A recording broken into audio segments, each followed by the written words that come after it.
ಖಂಡಿತವಾಗ್ಲೂ ಕ್ರಿಸ್ಮಸ್ ಹಬ್ಬವನ್ನು ಆಚರಿಸಬಹುದು.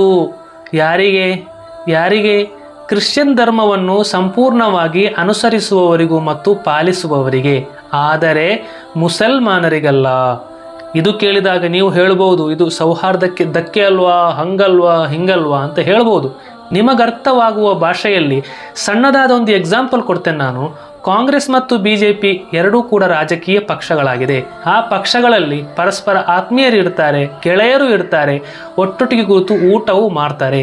ಆದರೆ ರಾಜಕೀಯ ಸಿದ್ಧಾಂತ ಎಂದು ಬಂದಾಗ, ಪಕ್ಷ ಎಂದು ಬಂದಾಗ, ಆ ಪಕ್ಷ ಅವರಿಗೆ, ಈ ಪಕ್ಷ ಇವರಿಗೆ, ಹೌದಲ್ವಾ? ಈ ನೀತಿಯನ್ನು ಯಾರಾದರೂ ಸೌಹಾರ್ದಕ್ಕೆ ಧಕ್ಕೆ ಎಂದು ಹೇಳ್ತಾರಾ? ಇಲ್ಲಲ್ವಾ? ಮತ್ತೆ ರಾಜಕೀಯದಲ್ಲಿ ಸೌಹಾರ್ದತೆ ಹೇಗೆ ಅಂತಂದರೆ, ಕಾಂಗ್ರೆಸ್ ಎಲ್ಲಾದರೂ ಪೋಸ್ಟರ್ ಬ್ಯಾನರ್ ಹಾಕಿದರೆ ಅಥವಾ BJPಯವರು ಯಾರಾದರೂ ಕಾರ್ಯಕ್ರಮಗಳು ನಡೆಸಿದರೆ ಅದಕ್ಕೆ ಭಂಗ ತರುವಂತಹ ಕೆಲಸ ಕಾರ್ಯಗಳು ಮಾಡುವುದಾಗಿದೆ ರಾಜಕೀಯದಲ್ಲಿ ಸೌಹಾರ್ದಕ್ಕೆ ಧಕ್ಕೆ ಅಂತ ಹೇಳುವುದು. ಇನ್ನು ಧರ್ಮದ ಬಗ್ಗೆ ಮಾತಾಡುವುದಾದರೆ, ಕ್ರಿಸ್ಮಸ್ ಹಬ್ಬವು ಯಾಕೆ ಆಚರಿಸಲಾಗುತ್ತದೆ? ಅದು ಯೇಸುವಿನ ಜನ್ಮದಿನಾಚರಣೆಯಾಗಿದೆ. ಯೇಸು ಅಂದರೆ ಯಾರು? ಅದು ದೇವನ ಪುತ್ರನಾಗಿದ್ದಾನೆ. ಆ ರೀತಿಯ ವಿಶ್ವಾಸ ಇಸ್ಲಾಮಿನಲ್ಲಿಲ್ಲ.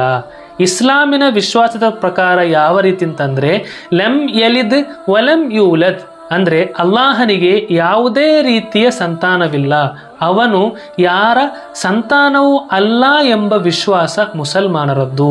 ನಮ್ಮ ಭಾರತದಲ್ಲಿ ಎಲ್ಲರಿಗೂ ಅವರವರ ಧರ್ಮವನ್ನು ಸಂಪೂರ್ಣವಾಗಿ ಆಚರಣೆ ಮಾಡಲು ಮುಕ್ತವಾದ ಅವಕಾಶಗಳಿದೆ, ಸ್ವಾತಂತ್ರ್ಯವಿದೆ.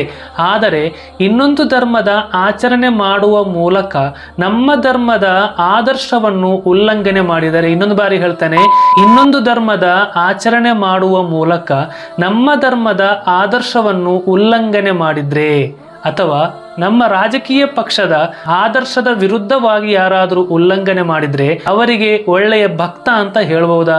ಅಥವಾ ಅವರಿಗೆ ಒಳ್ಳೆಯ ಶಿಸ್ತಿನ ಸಿಪಾಯಿ ಅಂತ ಹೇಳ್ಬೋದಾ? ನೀವೇ ಹೇಳಿ.